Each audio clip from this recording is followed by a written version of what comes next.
네, 오늘 우리에게 주신 하나님의 말씀은 구약성경 레위기 17장 1절에서 9절까지 말씀입니다. 레위기 17장 1절에서 9절까지 말씀, 구약성경 173쪽에 있습니다.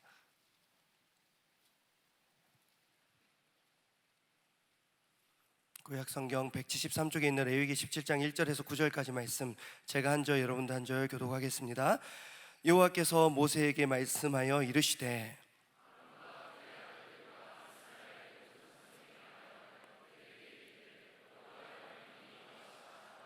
이스라엘 집의 모든 사람이 소나 어린 양이나 염소를 진영 안에서 잡든지 진영 밖에서 잡든지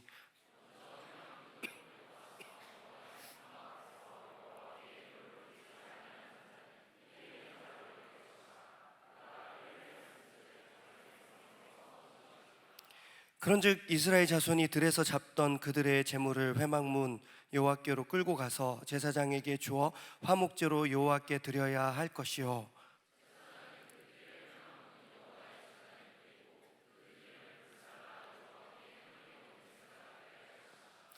그들은 전에 음란하게 섬기던 순념소에게 다시 제사하지 말 것이니라. 이는 그들이 대대로 지킬 영원한 규례니라.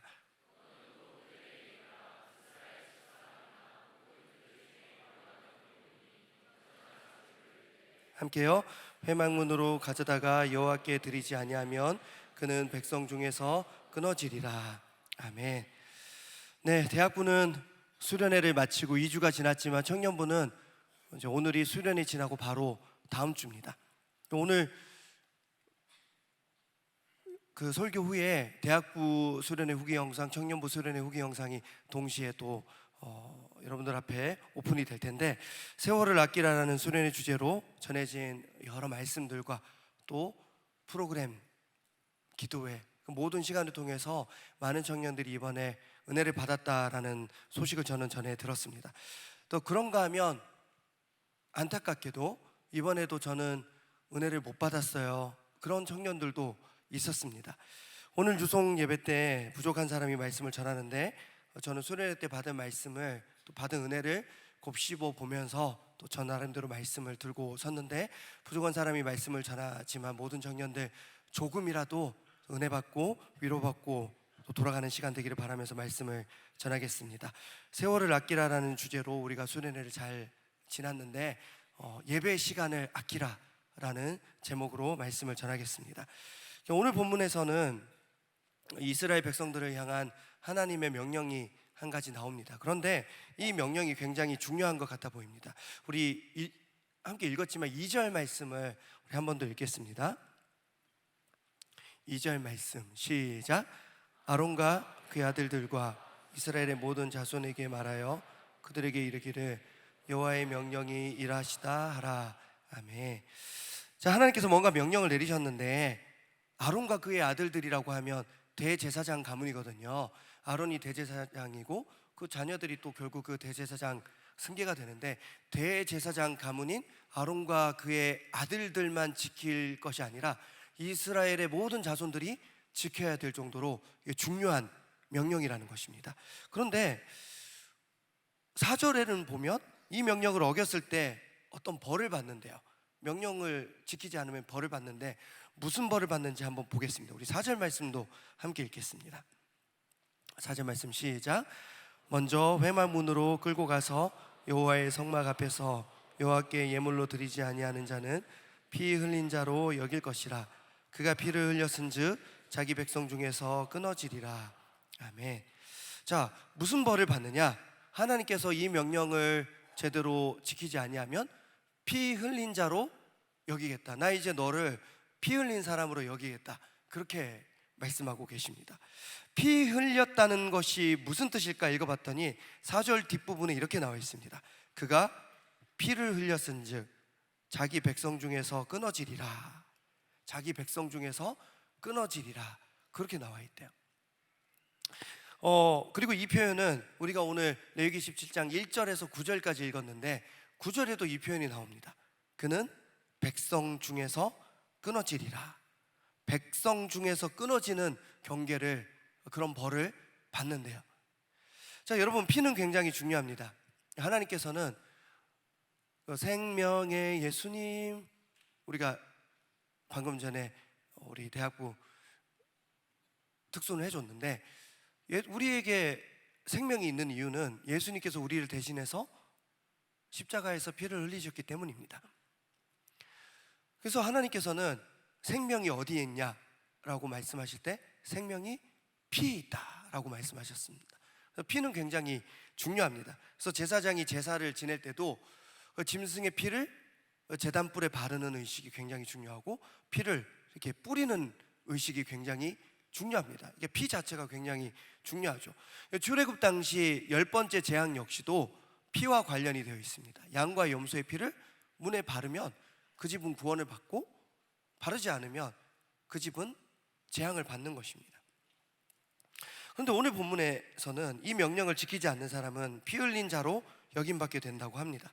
피에는 생명이 있고, 피에는 구속과 구원이 있는데, 속죄가 있는데, 이번에 시간을, 청년이여 시간을 건져내라, 시간을 건져내야 되는데, 그 피에 의해서 우리가 건져냄을 받는데, 피 흘린 자로, 피를 건져낸 사람이 아니라 피 흘린 자로 하나님께서는 여기신다는 것입니다. 이 말은 이제 끝났다는 말입니다. 부모 자식 사이도 끝났을 때, 요즘 이런 표현 잘 안 쓰겠지만, 호적에서 파버려야지. 너 이제 내 자식 아니야. 당신이 이제 제 부모 아닙니다. 관계가 끝날 때가 있는데, 하나님과 우리 사이에도 부모 자식 사이가 끝날 때가 있습니다. 하나님께서 우리를, 나 이제 너를 자녀로 생각하지 않겠다. 하나님께서도 우리에게 너 이제 호적에서 파버릴 거야. 내가 너 생명책에서 지워버릴 거야. 그렇게 말씀하실 때가 있다는 것인데, 바로 오늘 본문에서 하나님께서 말씀하셨던 이 명령을 어기게 되며 그렇게 된다는 것입니다. 도대체 이 명령이 어떤 명령이길래 이 명령을 어긴 사람은 하나님께서 피 흘린 자로 여기고, 또 하나님께서 호적에서 파버리시고, 이제 자기 백성에서 끊어질지라 내 백성 아니다 이렇게 말씀하실까? 어떤 명령인지 봤더니 그 명령은 3절 4절에 기록되어 있습니다. 우리 3절 4절 말씀을 우리 함께 읽겠습니다. 이어서 3절 4절 시작. 이스라엘 집의 모든 사람이 소나 어린 양이나 염소를 진영 안에서 잡든지 진영 밖에서 잡든지 먼저 회막문으로 끌고 가서 여호와의 성막 앞에서 여호와께 예물로 드리지 아니하는 자는 여길 것이라. 그가 피를 흘렸은즉 자기 백성 중에서 끊어지리라. 아멘. 자, 얼마나 대단한 명령인지 제가 긴장하면서 봤습니다. 그래서 청년들에게 이 명령은 여러분들 꼭 지켜야 돼요. 그래야지 우리가 하나님의 백성에서 끊어지지 않습니다. 알려드리려고 긴장하면서 봤는데, 솔직히 이게 그렇게까지 대단한 명령인지 잘 모르겠습니다. 이게 설명을 드릴게요. 짐승을 잡을 때 자기 마음대로 아무 데서나 잡지 말라는 거예요. 회막문으로 끌고 와서 회막문에서 잡고 먼저 하나님께 예물로 드려라. 제사를 지내려면 그렇게 해라. 그겁니다. 이게 당연한 거 아니야? 제사를 지낼 때 그 짐승을 회막문에 가져와서 하나님께 바치는 게 당연한 거 아닌가? 그렇게 생각하면서 봤더니 이건 너무 쉬운 명령인데, 너무 당연한 거 아닌가? 그래서 생각을 했습니다. 아, 이 당시에는 제사가 아니라 그냥 고기 구워 먹으려고 짐승을 잡을 때도 일단은 교회로 가져와야 되고 하나님께 바쳐야 되나? 라고 생각을 해봤습니다. 그렇게 생각하면 이건 좀 어렵습니다. 아무리 생각해도 이건 상식적으로 좀 지키기 어려운 명령입니다. 여러분들도 한번 생각해 보십시오. 배가 고파서 뉴송 예배 오기 전에 바로 여기 앞에 CU 편의점에서 삼각김밥을 하나 사 먹었습니다. 그런데 이거 우선 하나님께 바쳐야지. 그렇게 교육자에게 가져와서 제사 지내고 삼각김밥 뜯어 먹으시는 분들은 저희가 특수소견지체로 등록을 할 겁니다. 그러지 마십시오. 그러지 않아도 됩니다. 하나님께서 이렇게까지 하셨을까 싶습니다. 그냥 고기 구워 먹으려고, 밥 먹으려고 소를 잡는데, 양을 잡는데 이렇게까지 해야 되나? 그래서 제가 한번 살펴봤습니다. 원어 성경을, 제가 웬만하면 원어 성경을 잘 보지 않습니다. 제가 한글 성경도 제대로 다 읽지 못하는데 원어 성경을, 근데 제가 이번에는 특별히 원어 성경을 한번 살펴봤는데 3절 말씀에도 그 짐승을 잡는다라는 표현이 있고 5절 말씀에도 짐승을 잡는다 이런 표현이 있는데 3절 말씀에서 잡는다라는 뜻으로 사용된 단어는 샤하트라는 히브리어입니다. 근데 이 샤하트라는 단어는 제사를 지내기 위해서 짐승을 잡을 때도 사용되고 그냥 일반적인 잡아먹기 위해서든지 그냥 병에 걸렸기 때문에 뭐 전염을 더 이상 하면 안 되니까 그냥 짐승을 죽이기 위해서 사용하든지 일반적인 도살을 할 때도 사용되는 단어가 샤하트입니다. 자, 그런데 5절 말씀에서 잡는다라는, 여기서 보면 그런즉 이스라엘 자손이 들에서 잡던 그들의 재물, 들에서 잡았대요. 회막문으로 가져오지 않고 그들의 삶의 현장에서 잡을 때도 있었다는 말이죠. 근데 이 5절 말씀에 기록된 잡는다 이 단어는 자바흐라는 히브리어 단어래요. 제가 얼핏 봤을 때 한국말인 줄 알았어요. 자바흐. 그런데 이 단어는 뭐냐면 오직 제사를 위해서만 사용되는 단어래요. 일반적인 도살할 때는 사용하지 않는 단어, 오직 제사 때만 사용하는 단어가 이 자바흐입니다. 그러니까 5절 말씀에 보면 그런즉 이스라엘 자손이 들에서 잡는다는 말 자체가 잘못된 겁니다. 왜 제사를 그들의 삶의 현장 들에서 합니까? 왜 자기 멋대로 제사를 지냅니까? 당연히 회막문으로 가져와서 제사장에게 보여주고 제사장이 잡고 하나님께 먼저 바쳐야 되는 것이 제사인데 왜 하나님께 바치는 이 제사를 자기가 들에서 마음대로 잡습니까? 일반 도살에는 사용되지 않고 오직 제사를 위한 도살에서만 사용하는 단어가 바로 5절에 나오는 자바입니다. 자, 다시 한번 정리가 필요할 것 같습니다. 하나님께서는 이스라엘 자손에게 한 가지 명령을 행하셨습니다. 이 명령을 지키지 않으면 하나님께서는 그 백성을 피 흘린 자로 여기셨고 그 말은 너 이제 내 백성 아니야, 호적 파버릴 거야, 자기 백성으로 생각하지 않는다고까지 말씀하셨습니다. 근데 그것은 짐승을 잡는 도살 방법에 관한 명령이었습니다. 짐승을 잡을 때 내 마음대로 아무 데서나 잡지 말고 우선은 회막문으로 가져와서 하나님께 예물로 바쳐라, 하나님께 먼저 바친 다음에 그 다음에 잡아라, 그 말씀입니다. 그런데 이것은 일반 도살에는 해당되지 않는 명령입니다. 오직 제사를 지낼 때만 이 명령이 해당되는 것입니다. 짐승을 잡아서 제사를 지내려면 우선은 그 짐승을 회막문으로 가져오고 그리고 하나님께 바쳐라, 나한테 제사 지내는 거 아니냐, 회막문으로 가져와서 나한테 바쳐라, 이게 하나님께서 중요하게 생각하시는 명령이었습니다. 회막문, 하나님께 바쳐라, 이 두 가지를 우리가 기억하면 될 겁니다. 회막문으로 가져와야 되고 하나님께 바쳐라. 자, 이제 하나님께서 왜 이토록 이 명령을 중요하게 생각하셨는지 이해가 됩니다. 하나님께서는 일반적인 도살에는 관여하지 않으셨습니다. 네가 먹을 건데 그거 너가 알아서 해라. 그런데 나한테 바치는 제사라면 회막문으로 가져와야지, 우선은 나한테 바쳐야지, 나한테 드리는 제사라며. 근데 왜 너희 마음대로 하니? 그렇게 말씀하시는 겁니다. 적어도 제사를 위한 도살이라면 우선은 회막문으로 가져와서 하나님께 바치라는 말씀입니다.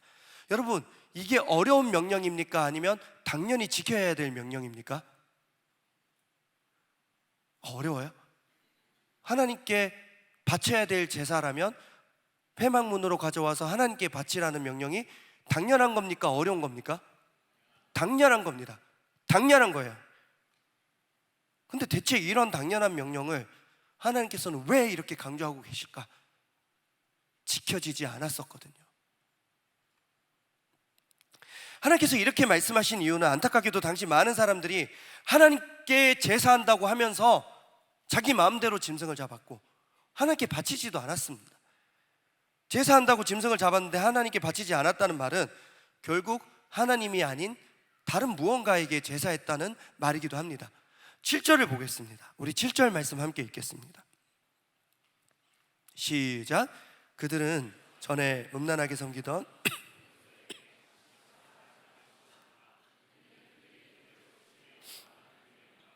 아멘.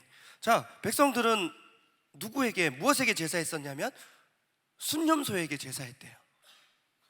근데 순념소뿐만 아니라 그들이 애굽에서 섬기던 많은 이방신들이 있었습니다. 그 잡다한 이방신들에게 출애굽한 이후에도 이스라엘 백성들은, 히브리 백성들은 계속해서 제사를 했었습니다. 그래서 모세가 십계명을 받기 위해서 잠시 자리를 비운 상황에서 이스라엘 백성들이 뭘 만들었냐면 금송아지를 만들었습니다. 그리고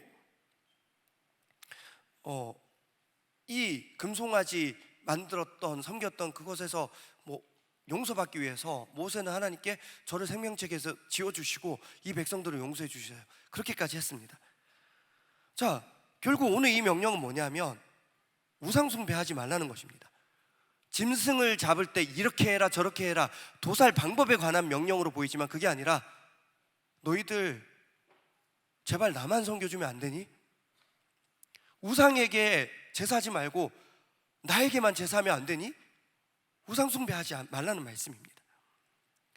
출애굽 이후 최초의 우상숭배 사건이었던 금송아지 사건을 수습하기 위해서 방금도 말했지만 모세는 자기를 생명책에게서 자기 이름을 지워달라고까지 했습니다. 그 이후로 우리는 이스라엘 백성들이 정신 차리고 다시는 우상숭배 안 할 줄 알았죠. 그런데 오늘 말씀을 보면 그 이후로도 이스라엘 백성들은 정신 못 차리고 계속해서 우상숭배를 합니다. 예배당 안 나오고 자기 삶의 현장에서 그냥 짐승을 잡아버립니다. 자기 마음대로 거기서 제사 지냅니다. 하나님께 안 바치고 순념소에게 제사 해버립니다. 결국 하나님께서 칼을 빼듭니다. 너희들 계속 이렇게 할 거면 난 너희들이 피 흘렸다고 생각할게. 그 양과 염소의 피를 흘려서 너희들을 건져냈는데 그거 무효로 할게. 너희들은 이제 내 백성 아니야. 알아서 해, 너희들 마음대로 할 거면. 그렇게까지 말씀하십니다. 특별히 우리는 오늘 본문에서 화목제라는 제사가 나오고 있다는 것에 주목해야 됩니다. 우리 5절 말씀을 한번 보겠습니다. 5절 말씀 보면 그런즉이라는 말이 계속 나옵니다. 자, 5절 말씀 시작. 그런즉 이스라엘 자손이 그들의 제물을 회막문 여호와께로 끌고 가서 제사장에게 주어 화목제로 여호와께 드려야 할 것이요. 아멘. 자, 레위기는 처음 시작부터 제사에 관한 내용으로 시작하고 있습니다. 1절부터 1장부터 7장까지가 다 제사법에 관한 얘기입니다. 번제, 소제, 화목제, 속제제, 속건제, 이런 제사법에 관한 내용을 차근차근 알려주면서 시작하니까 레위기가 얼마나 읽기가 쉽지가 않습니다. 그런데 여러 제사들 가운데 그래도 화목제는 좀 더 편한 제사에 들어갑니다. 번제나 속제제 이런 좀 어려운 제사보다는 화목제는 그 제사 자체가 제사를 지내고 나면 그걸로 백성들끼리 잔치를 하고 또 서로 화목하게 하기 위한 제사이기 때문에 좀 더 마음 편한 제사가 화목제입니다. 그렇기 때문에 하나님께서는 오히려 더 화목제만 언급하셨던 것 같습니다. 마음 편한 제사이다 보니까 사람들이 이 화목제를 좀 더 편하게 생각했던 것 같아요. 그래서 5절 말씀에도 보면 그런즉 이스라엘 자손이 들에서 잡던 그들의 제물을 회막문 여호와께로 끌고 가서 제사장에게 주어 화목제로 여호와께 드려야 할 것이죠. 화목제다 보니까 들에서 막 잡았나 봐요. 그런데 하나님께서는 다시 말씀하세요. 화목제를 할지라도 일단은 회막문 앞에 가져가야지, 하나님께 바쳐야지, 그렇게 말씀하십니다. 어차피 끝나고 자기들끼리 나눠 먹는 제사였습니다. 그래서 좀 더 자기 마음대로 했었던 것 같아요. 하나님께 바치지도 않고 회막문에 가져가지도 않고 들에서 도살하고 그랬나 봅니다. 그러나 아무리 화목제가 마음 편한 제사라 하더라도 화목제도 엄연히 하나님께 바치는 제사였습니다. 그렇기 때문에 화목제도 회막문으로 가져와야 했고 우선은 하나님께 바친 다음에 그 이유가 백성들의 잔치였습니다. 백성들의 잔치를 위한 화목제를 할지라도 우선은 하나님께 바치는 게 먼저 순서였습니다. 그래서 하나님께서는 6절 말씀을 통해서 다시 한번 이것을 바로잡고 계십니다. 우리 6절 말씀 우리 한번 읽겠습니다. 시작. 제사장은 그 피를 회막문 여호와의 제단에 뿌리고 그 기름을 불살라 여호와께 향기로운 냄새가 되게 할 것이라. 아멘. 화목제의 특징 중에 하나가 여호와께 향기로운 냄새가 되게 할지라. 그게 화목제의 특징 중에 하나입니다. 그런데 보십시오. 아무리 자기들끼리 나눠 먹기 위한 마음 편한 제사를 하더라도 우선은 하나님께 바치고 하나님께 향기로운 냄새가 되어야 한다는 것입니다. 그렇게 제사장이 피를 뿌리는 그 피를 회막문 여호와의 제단에 뿌리고, 이 절차도 정상적으로 해야 되고, 사람들에게 향기롭기 이전에 하나님께 먼저 향기로운 제사가 되어야 한다는 것입니다. 아무리 화목제가 편한 제사를 할지라도.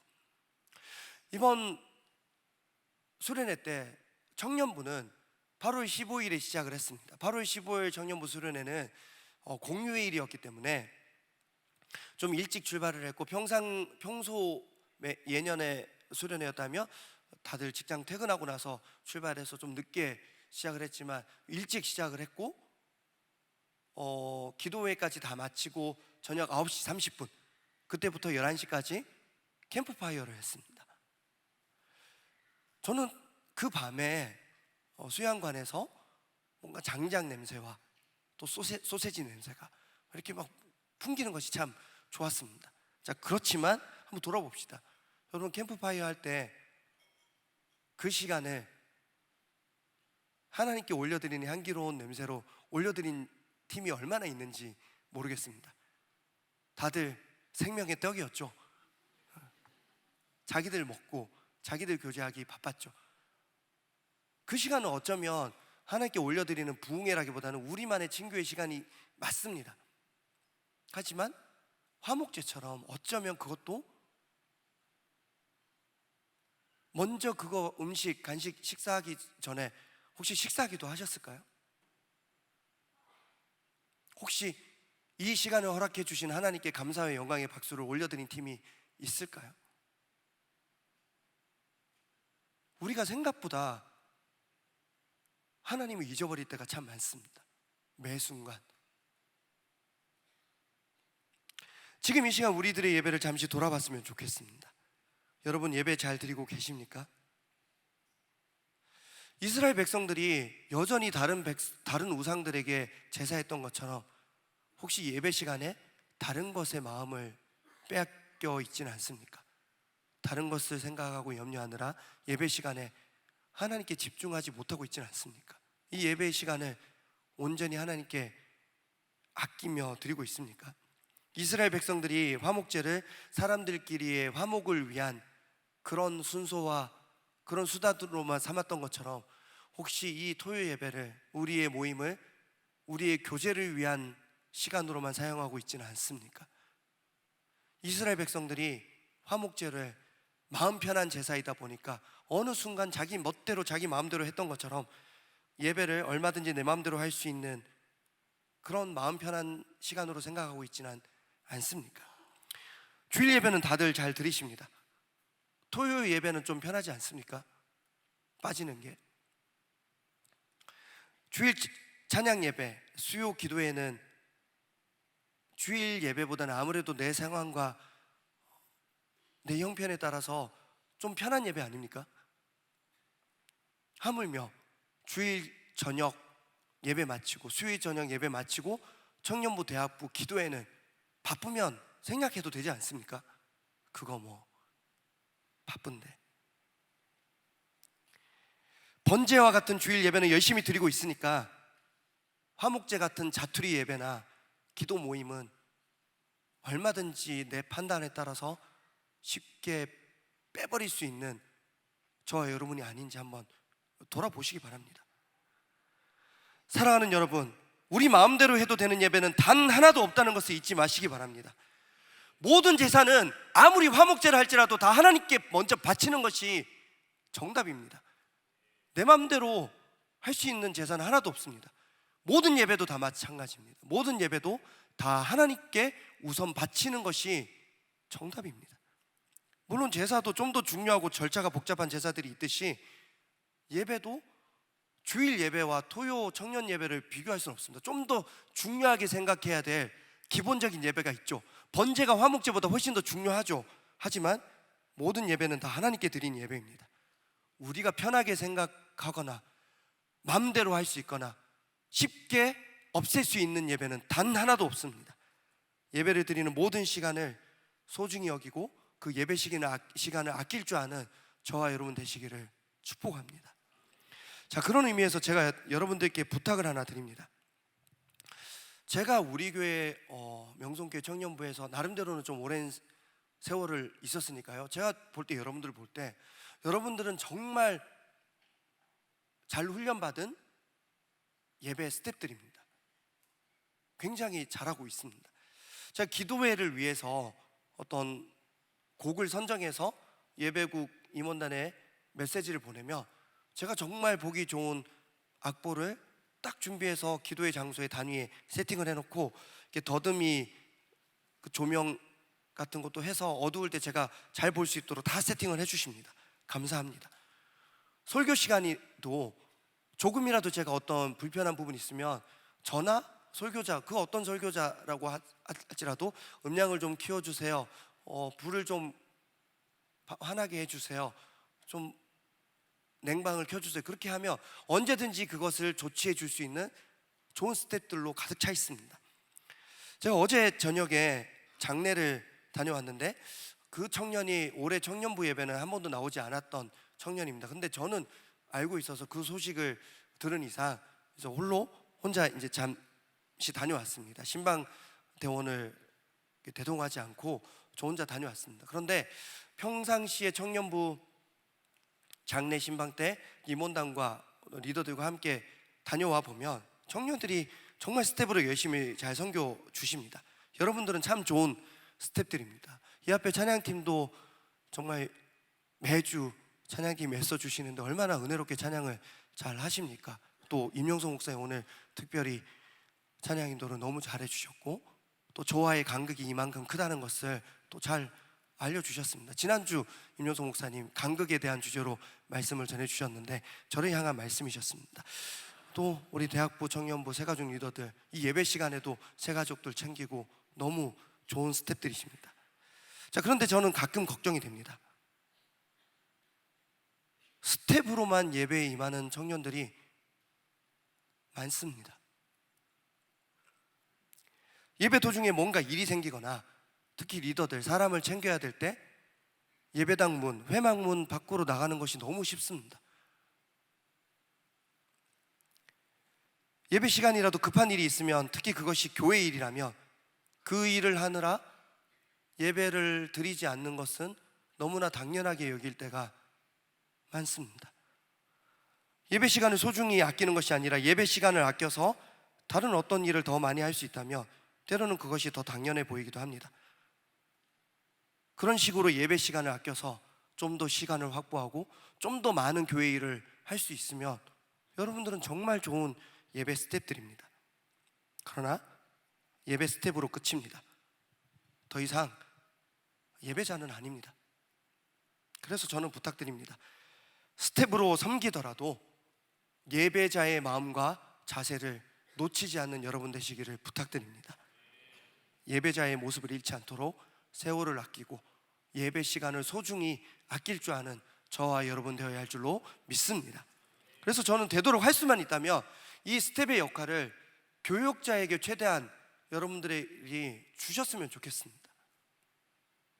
가끔씩 주일 저녁에 갑작스럽게 원로 목사님께서 라면 데이 하자라고 하실 때 있습니다. 그러면 여러분들이 정말 기뻐하시죠. 갑자기 라면 데이 하자고 하시면. 그런데 주일 저녁에 7시에 찬양이 이제 6시 40분, 45분부터 시작하고 7시에 시작하면 보통 원로 목사님께서 6시 55분쯤에 오늘 라면 데이 하자고 하십니다. 그러면 그 예배 시간에 동네 마트를 다 털어야 됩니다. 그리고 원로 목사님은 정말 신실하신 분이신 게 대형 마트가 쉴 때 꼭 그걸 하자고 하십니다. 이마트, 홈플러스 다 안 할 때 그래서 동네 마트를 다 텁니다.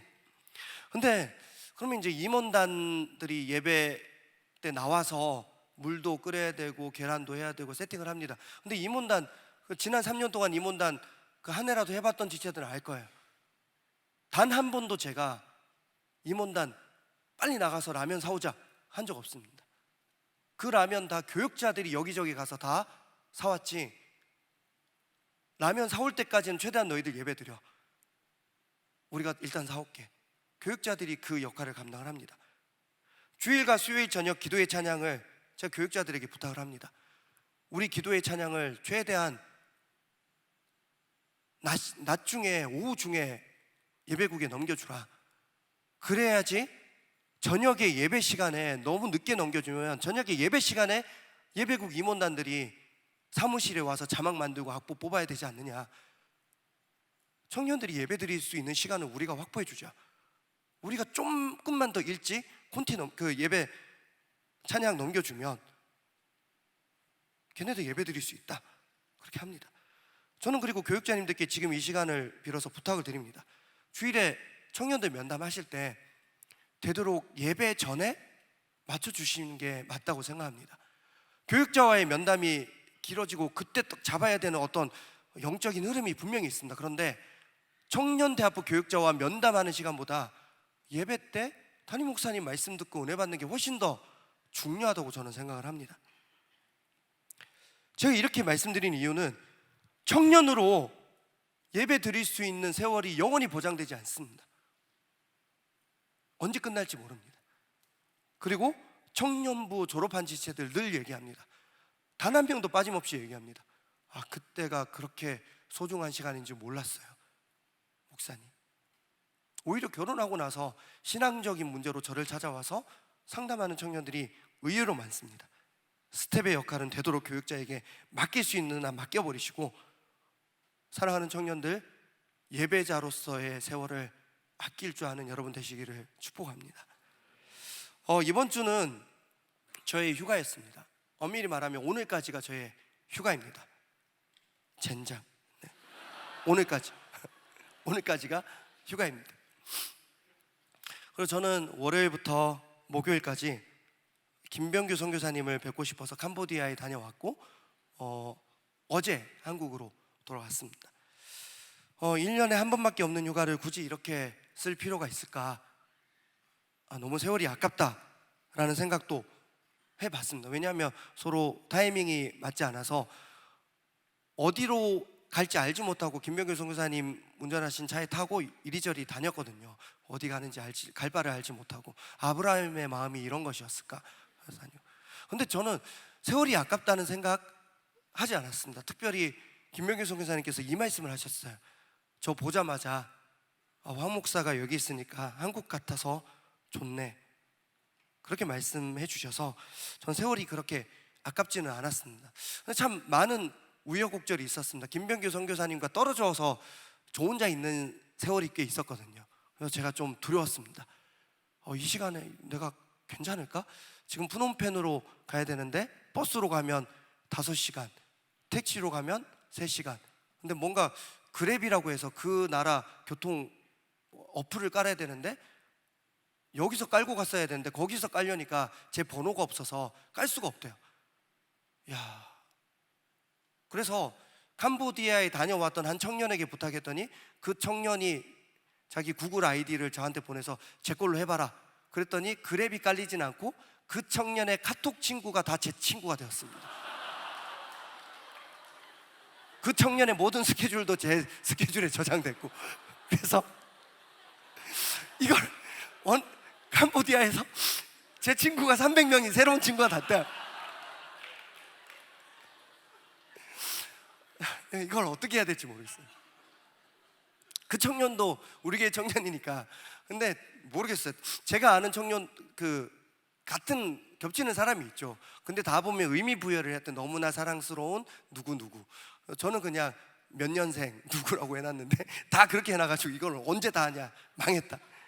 자, 이제 어쨌든 다 수정하고 차단하는데 좀 세월을 보내야 될 것 같습니다. 아무튼 그래서 제가 나름대로는 캄보디아어를, 크메르어를 몇 개 이제 외워서 갔는데 그 현장에서 사용할 수 있는 아무짝에도 쓸모없는 단어만 제가 익혔더라고요. 설교할 때만 의미 있는 거. 스롤란, 사랑한다. 삿, 예쁘다. 제가 일상생활에서 지나간 사람은 삿, 스롤란, 철컹철컹 되지 않겠습니까? 아무짝에도 쓸모없는. 그래서 제가 김병규 선교사님 일단 택시 타고 푸놈펜으로 와 라고. 알겠습니다. 근데 거기는 택시라고 표시가 돼 있지도 않고 택시 Do you want taxi? 그래서 이제 오케이 taxi I want. 그랬더니 되게 택시 같지가 않은 거예요. 제가 타면 안 될 것 같은 거예요. 택시 리얼리? 그랬더니 못 알아듣고 참 험악한 세월을 보냈습니다. 근데 그렇지만 제가 나중에 캡처한 걸 보여드릴 수도 있지만 어쨌든 타고 3시간 걸려서 프놈펜에 도착해서 또 저녁에 만나서 식사하고 또 헤어지고 그런 시간이 있었습니다. 근데 여러 얘기를 나눴는데 한 청년에 대한 이야기가 제 마음에 좀 깊이 새겨졌습니다. 근데 뭐 그거 하기 전에 여러 상황들이 있었지만 그 첫째 날 저녁에 지금 견습 선교사로 가 있는 한 청년, 작년에 대학부 수부였죠. 오예슬 자매, 우리 대학부 실행위원 오성진 장로님 이제 둘째 딸인데, 이제 둘째 딸이 아니라 원래 둘째 딸인데, 그 오예슬 자매도 첫째 날 저녁에 잠시 만날 수 있었는데, 제가 선교사님 앞에서 예슬 자매한테 얘기했어요. 이제 5, 6개월 남았거든요. 이제 다시 돌아올지. 근데 제가 얘기했죠. 예슬아 보고 싶어, 빨리 마무리하고 와. 그랬더니 선교사님도 되게 당황하시고 예슬이도 되게 당황했어요. 저희 부모님도 선교사님 앞이라며 열심히 도와드리고 오래 있다 와 그렇게 말씀하신 텐데 선교사님 앞에서 빨리 와 그렇게 얘기하니까 선교사님도 지금 내 앞에서 예슬이 빨리 오라고 얘기한 거야? 예슬이도 저는 아무 대답도 못할 것 같습니다. 근데 저는 그게 맞다고 생각합니다. 세월이 정해져 있다고 생각해요. 거기서 견습 선교사로 있는 세월이 분명히 의미 있지만 또 돌아와서 감당해야 될 또 때가 분명히 있습니다. 아무튼 여러 이야기를 나누던 중 한 청년의 이야기가 기억이 나는데, 그 청년의 이름이 쩐너 혹은 쩐다였습니다. 이것도 한국말 같죠. 자바 쩐다, 쩐다, 완전 쩔죠. 근데 그 쩐다라는 쩐다라는 이름의 뜻이 뭐냐면 마음이 좋다라는 뜻이래요. 마음이 좋다. 쩐다. 그런데 이 청년은 김병규 선교사님께서 이제 인도하시는 스테이블 카페에서 한 달에 한 번씩 찬양 집회를 하는데, 그 찬양 집회에 나가는 캄보디아 청년이래요. 근데 얼마 전에 지금 다니는 직장보다 훨씬 더 좋은 조건의 직장에 채용이 되었다고 합니다. 비록 다른 도시로 이사를 가야 했지만 그 도시로 가게 되더라도 그게 더 낫다. 선교사님조차도 너가 그렇게 돼서 기독 청년으로서 세상에서 잘 되는 것을 보여주는 것이 의미가 있는 것 같다. 김병규 선교사님조차 그렇게 말씀하실 정도로 그런 좋은 조건의 직장이었습니다. 자, 그런데요, 그 청년이 새로운 직장에 가는 것을 포기했다고 합니다. 왜냐하면 다른 도시로 이사 가면 한 달에 한 번 있는 목요일 스테이블 찬양 집회에 참석할 수 없기 때문에 그 직장에 가는 것을 포기했대요. 여러분, 주일 예배가 아니잖아요. 매주 토요일, 거기도 오늘 청년 예배를 모임한다고 하는데 매주 토요일 있는 청년 예배도 아니잖아요. 한 달에 한 번 정식 공예배도 아니고 카페에서 드리는 예배 참석 때문에 더 좋은 조건의 직장을 포기하고 예배를 선택했습니다. 멍청한 선택 같아 보였지만 저는 예배 시간을 소중히 아끼는 그 청년의 모습이 너무 부러웠습니다. 왜냐하면 저는 여러분들에게 그렇게 살라고 하기가 부담이 있거든요. 여러분들도 부담을 느낄 것 같고, 그래서 저조차도 그렇게 못할 것 같습니다. 저에게 만약 어떤 그런 조건이 있다면 과연 나는 그렇게 할 수 있을까? 저도 자신 없습니다. 예배자로 살기 위해서, 또 예배 시간을 확보하기 위해서 오히려 다른 세월을 아끼는 그 청년이 참 부러웠습니다. 말씀을 맺겠습니다. 우리 마지막으로 우리 오늘 본문 마지막 8절 9절 말씀 한번 읽겠습니다. 시작. 너는 또 그들에게 이르라. 이스라엘 집 사람이나 혹은 그들 중에 거류하는 거류민이 번제나 제물을 드리되 회막문으로 가져다가 여호와께 드리지 아니하면 그는 백성 중에서 끊어지리라. 아멘. 자, 예배를 소중히 여기라는 하나님의 이 명령이었습니다. 도사를 할 때는, 도축을 할 때는 이렇게 해라가 아니라 예배를 드리려면, 제사를 지내려면 이렇게 해줘, 나한테 바쳐줘, 회막문으로 가져와줘, 그 말씀이었습니다. 그런데 이 명령은 이스라엘 백성들뿐만 아니라 그들 중에 거류하는 거류민에게도 전해졌습니다. 출애굽 당시 이스라엘 백성들뿐만 아니라 많은 이방 백성들이 이스라엘 백성들을 따라서 애굽을 탈출했습니다. 그들은 이스라엘 백성이 아닙니다. 혈통으로 보면 그들은 여전히 이방인이었습니다. 엄밀히 말하면 하나님의 백성이 아니었고 그들은 거류민이었습니다. 그래서 오늘 본문에도 그들을 거류민이라고 얘기하고 있습니다. 그러나 하나님은 그런 거류민에게도 이 명령을 전해주셨습니다. 왜냐하면 하나님께서는 그 거류민조차도 자기 백성으로 여기셨습니다. 아브라함과 이삭과 야곱의 후손이기 때문에 내 백성이 되는 것이 아니라 너희들이 나를 예배하기 때문에 내 백성이 되는 것이야, 그렇게 말씀하셨습니다. 사랑하는 여러분, 하나님을 예배하는 자가 하나님의 백성이 되는 것인 줄 믿습니다. 할렐루야. 예배가 하나님의 백성인지 아닌지를 판가름하는 것입니다. 우리의 혈통이 아니라, 우리의 가문이 아니라, 우리가 교육자의 자녀이든 장로님의 자녀이든 우리 부모님이 믿든 믿지 않든 그게 아니라 지금 내가 예배하는 자가 되는 것이냐 아니냐가 우리를 하나님의 백성인지 아닌지를 가름하는 것입니다. 세상에서 주인 되기 위해서 교회에서 거류민으로 살고 있지 않습니까? 주일 예배는 드리지만 토요일 예배는 다음으로 미루던가, 저녁 예배는 드리지만 저녁 예배 후에 청년부 대학부 기도회는 언제든지 빠져도 되고, 수련회 때도 목사님 말씀까지는 예배고 그 이후에 부흥회는 일해도 되는 시간으로 혹시 여기고 계셨지는 않습니까? 적어도 이 시간만큼은 다들 회막문으로 다시 나오시기를 축복합니다. 회막문으로 나와서 온전한 예배자로서 이 예배를 하나님께 바치는 시간이 되어야 할 줄로 믿습니다. 예배 시간을 소중히 아끼는 시간 되기를 바라며 우리 함께 찬양하겠습니다.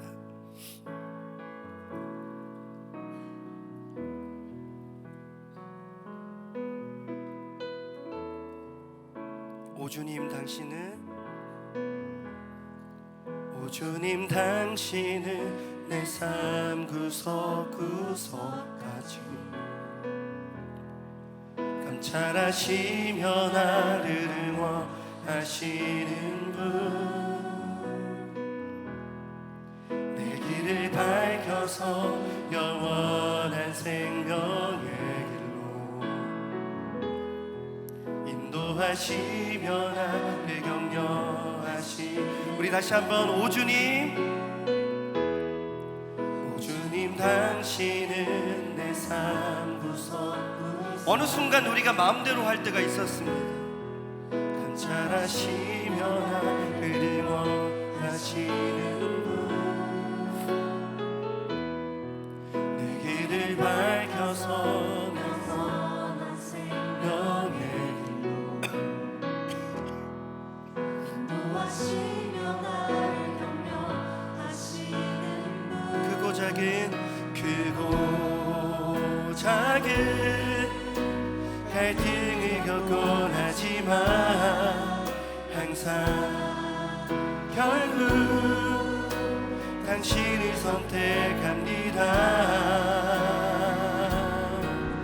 나의 유일한 고백의 대상은 오직 아름다운 당신뿐입니다. 나의 유일한 고백의 대상은 오직 아름다운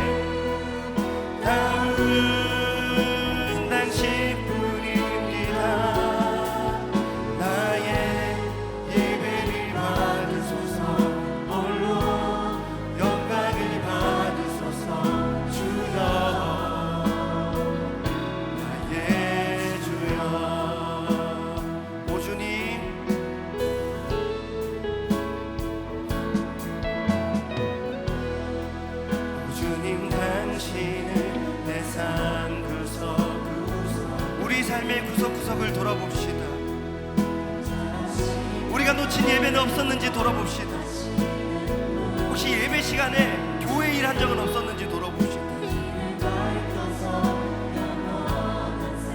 여러분들은 예배 스텝입니까? 예배자입니까?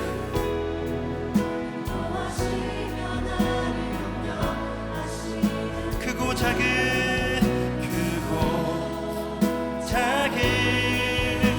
갈등을 겪곤 하지만 항상 결국 당신의 선택 크고 작은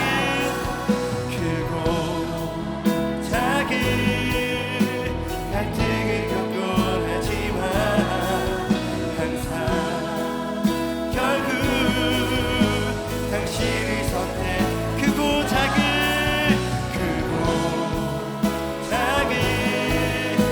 갈등을 겪곤 하지만 항상 결국 당신의 선택합니다. 나의 유일한 유일한 고백에 우리 이 시간은 회방문으로 나옵시다. 예배는 교회에서 드리는 것입니다. 예배는 하나님께 바치는 것입니다. 나의 유일한 고백의 대상으로 시간을 다운 당신뿐 나의 유일한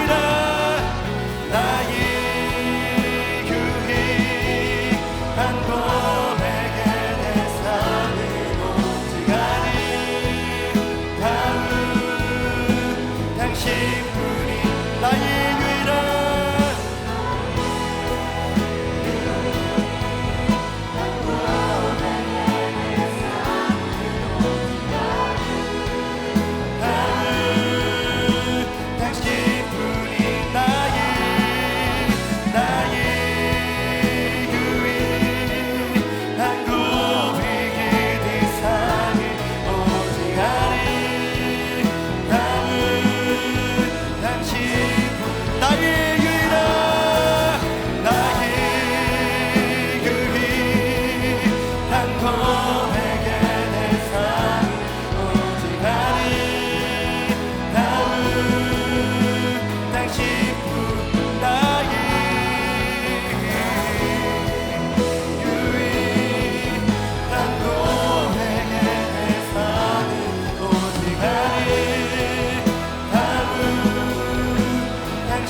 우리 시간 함께 기도할 때에 주님께서는 우리의 삶의 구석구석까지 감찰하시는 분이신 줄 믿습니다. 하나님께서 우리를 살피시기 전에 여러분들도 한번 여러분들의 예배의 상황을 모든 순간에 한번 살폈으면 좋겠습니다. 혹시 들에서 짐승을 잡았던 이스라엘 백성들처럼 회막문 밖에서 나 이거 이 정도면 예배야 하면서 마음대로 예배 드린 적 없습니까? 온라인으로 만족하고 있다던가 지나간 설교 영상을 들음으로 나 예배 드렸어 라고 착각하고 계신지는 않습니까? 혹시 회막문 밖으로 나가는 것이 너무 편하진 않습니까? 특히 리더들, 임원단, 음량 영상 스태프들, 찬양팀, 예배 때 내가 어떤 하는 그 기능으로서만 예배에 있지 않습니까? 혹시 그 모든 예배의 구석구석 때 기도하고 있고 하나님께 바치는 순간이 되고 있습니까? 하나님께서는 이스라엘 백성들에게 명령, 제가 볼 때는 부탁 같습니다. 너 예배 드리려면 나한테 해줘. 제사 지내려면 회막문으로 들어와서 해줘. 왜 밖에서 해? 왜 다른 무언가에게 예배해? 그럴 거면 내 백성 하지 말던지. 사랑하는 모든 청년들이여, 여러분들이 평생 하나님의 백성으로 살아갈 수 있기를 축복합니다. 우리 이 시간 함께 기도할 때 하나님 회막문으로 나와서 하나님께 예배드리는 삶을 앞으로 평생 살아가게 하여 주시옵소서. 회막문으로 나오는 걸음을 회복시켜 주시옵소서. 하나님께 드리는 예배가 회복될 수 있도록 주여 인도하여 주시옵소서. 주여 이 찬양의 제목처럼 나의 예배를 받아 주시옵소서. 평생 예배의 스텝이 아니라 예배자로 살아갈 수 있도록 주여 인도하여 주시옵소서. 주여 세 번 붙이고 기도하겠습니다. 주여 주여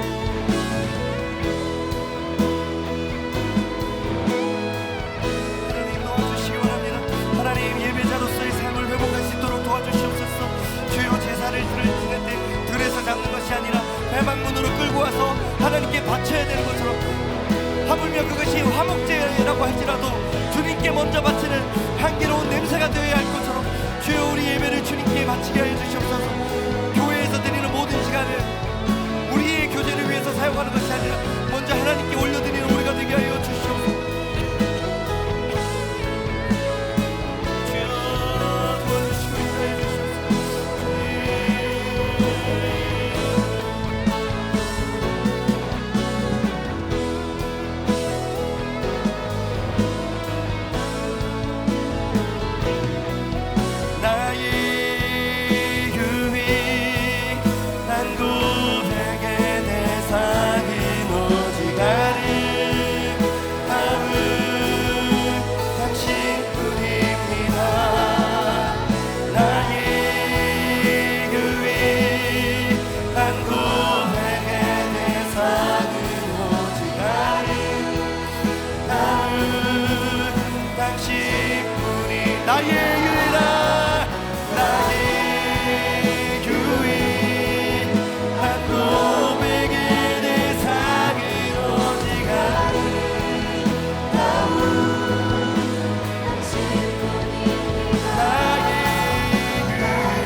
오늘 설교를 앞두고 이 설교 원고를 누군가에게 먼저 보여주고 어떤지 살펴봐달라고 했을 때 그분이 이렇게 말씀하셨습니다. 청년들 상처받지 않겠냐고, 뭔가 혼내는 내용 아니냐고. 제가 누누이 말씀드리지만 저는 설교가 여러분들에게 하고 싶은 말을 하는 것이 아니라 저에게 주신 마음을, 그 말씀을 먼저 제가 받고 흘려보내는 것인데 그렇게 보였나 봅니다. 사랑하는 주님, 상처받는 청년도 없게 하여 주시고 하나님께서 이스라엘 백성들에게 하신 말씀, 너희들 예배를 드리려거든, 제사를 드리려거든 회막문으로 가져와줘. 그리고 나한테 하는 제사라면 나한테 바쳐줘. 너무나 당연해 보이는 제사의 말씀이지만 그것을 이스라엘 백성들에게 반복해서 부탁하고 계신 하나님의 마음이 너무나 짠하게 느껴졌습니다. 혹시 우리는 예배 시간에 회막문으로 들어오는 것을 아깝게 여기고 있지는 않은지, 혹시 우리는 너무 예배 시간에 너무나도 편하게 나는 예배 스텝이니까 회막문을 오고 가고 있지는 않은지 돌아봅니다. 일단 저부터가 교육자라는 이유로 그렇게 할 때가 많이 있습니다. 하나님 용서해 주시고 세월을 아끼라는 주제로 귀한 말씀들을 들었고, 특별히 담임 목사님 이 세월을 아끼며 예배에 집중하자는 말씀을 우리에게 허락해 주셨습니다. 하나님, 회막문으로 나오기에 좀 더 힘을 쏟는 이 마지막 여름이 되게 하여 주시고, 하나님께 예배드리는 그 시간을 소중히 아낄 줄 아는 우리가 되게 하여 주시옵소서. 하나님께서 이스라엘 백성들에게 부탁하신 것은 딱 두 가지입니다. 회막문으로 가져와서 그 짐승을 잡고 먼저 나에게 바쳐줘. 그것이 화목제라고 할지라도 그룹 모임이든 그룹 회식이든 그 어떤 모임이든 먼저 나에게 와서 교회에서 해주고 나에게 바쳐줘. 그래야 내 백성이지. 이스라엘 백성들이라서 하나님의 백성이 되는 것이 아니라 거류민일지라도 이방인이라도 예배하는 자는 하나님께서는 그 당신의 백성으로 여겨주셨습니다. 우리 사랑하는 모든 청년의 때의 세월을 잘 아끼게 하여 주시고, 이 청년의 때 다른 어떤 것을 잘하는 것도 중요하지만 세상에서 주인 되기 위해서 교회에서 거류민 되지 않게 하여 주시고, 회막문으로 나와서 하나님께 온전히 예배드리는 예배자로서의 삶을 회복시켜 주시옵소서. 수련의 은혜 가운데 잘 마치게 해주시니 감사합니다.